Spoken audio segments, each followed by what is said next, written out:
Our job in this body, in public service, is to fight for the people whom we serve. If we're taking a government salary, your job is to fight for the people who make this country work. Wall Street, the big banks, corporate special interests, they have their own armies of lobbyists that go in and out of the majority leader's office. They're at their beck and call. Our job is to fight for everyday Americans. That's why we created the Consumer Financial Protection Bureau. The Consumer Bureau's job is to crack down on Wall Street predators and people who cheat the system and shady lenders who prey on hardworking families. The people in this town may have collective amnesia about what happened a decade ago. They may have forgotten the financial crisis, they may have forgotten the housing crisis, but families who lost their homes, lost their retirement savings, lost their jobs, lost their college funds haven't forgotten. My wife and I live in Cleveland, Ohio, in zip code 44105. My zip code a decade ago, the first half of that year, had more foreclosures than any zip code in the whole United States of America. I see every day the blight and the damage of that foreclosure crisis brought to us mostly by Wall Street.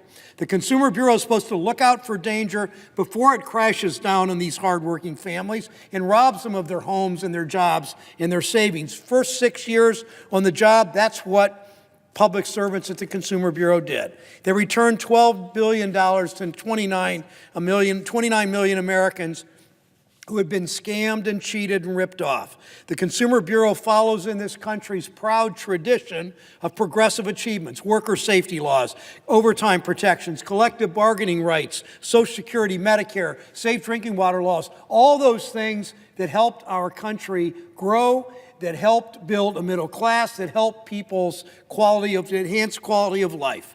But over the last year, Mick Mulvaney's turned an agency meant to stand on the side of the American people into yet another outlet for the financial industry to push its agenda. The same people who line up outside the majority leader's office down the hall, the same lobbyists line up at the Consumer Protection Bureau and push that same Wall Street agenda. Mick Mulvaney said to workers and service members who are served by the Consumer Bureau, to students and seniors who are served by the Consumer Bureau, he said, "You're on your own now. Don't expect any protection from us." It's not just an attack on consumers, it's an attack on the dignity of work. Americans work hard, whether they swipe a badge or punch a clock, whether they work for salary, whether they work for tips. Whether they're raising children or taking care of an aging parent, Americans work hard. They work hard to earn a paycheck, to buy a home, to send their kids to college, to save for retirement. And every day they find themselves under attack from scam debt collectors and predatory payday lenders, or they see their pensions being raided by hedge fund billionaires. When we let financial predators strip away at the people in zip code 44105, strip away Americans' hard-earned dollars through fees and scams, we undermine that dignity of work. We undermine the dignity people should have when they retire. We undermine the dignity of work that makes this country great.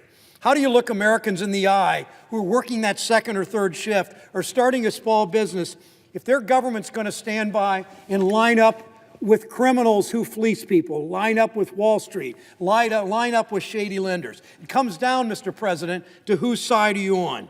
We know that Mick Mulvaney, who's been running the Consumer Bureau, sort of moonlighting because he has another federal job, we know he's been on the side of Wall Street.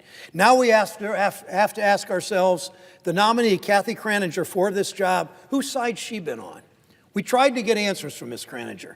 In her job at the Office of Management and Budget, she oversaw the agencies that ripped children from their parents at the border. She was involved in that. We asked Ms. Kraninger to show us what her role was in that policy.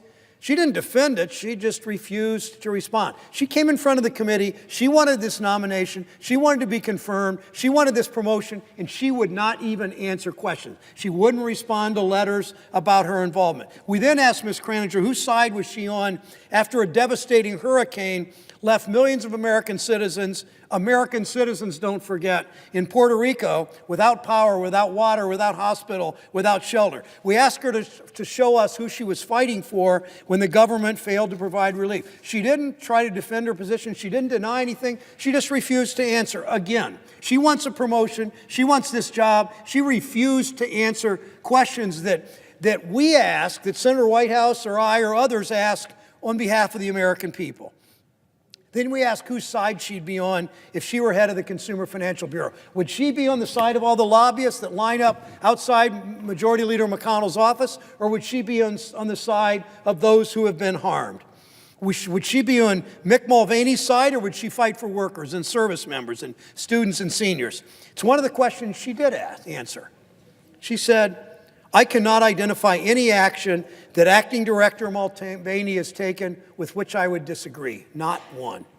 We know exactly whose side Ms. Kraninger will be on. She's with Mick Mulvaney, which means she's with Wall Street, which means she's with the payday lenders. It means she's with the shady special interests. She's not on the side of millions of Americans, the 29 million Americans who have saved $12 billion because the Consumer Bureau existed. She's not on their side. She's not on the side of her neighbors and my neighbors, her neighbors, and her home state, my home state of Ohio, who lost their homes and their jobs in their retirement savings to Wall Street greed. She's not on the side of people who work for a living. She's on the side of big corporations like GM that are shutting down the operation in Lordstown, presumably, costing 5,000 people their jobs, moving some of those jobs overseas. She's on their side. She has no experience in banking or finance or consumer protection.